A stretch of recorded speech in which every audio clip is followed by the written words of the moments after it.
one, go. Friends, have you ever heard the nightingale sing? Not in a cage, not for applause, not for fame, but for freedom, for justice, for a dream so big that it could not be silenced. I am that nightingale who fought when my people were chained, who fought when my people were chained.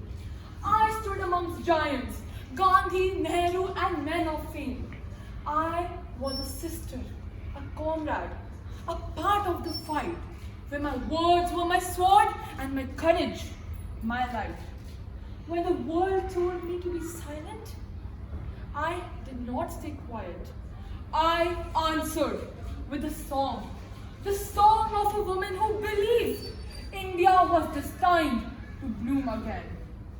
Born on 13th February 1879 in Hyderabad, I am Sarojini Naidu, poet, freedom fighter, the first Indian woman to be the president of Indian National Congress and the first to govern an Indian state. I fought relentlessly for women's rights, led campaigns, headed delegations, and raised my voice for my motherland.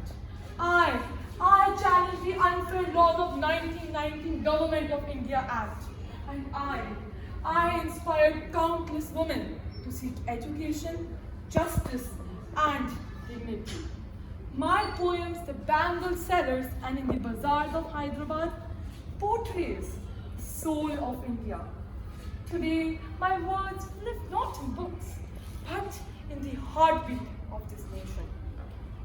India will rise not on the strength of its rulers, but on the courage of its people. Friends, your pride should not be confined that you belong to a region or religion. Your pride should be that you are an Indian.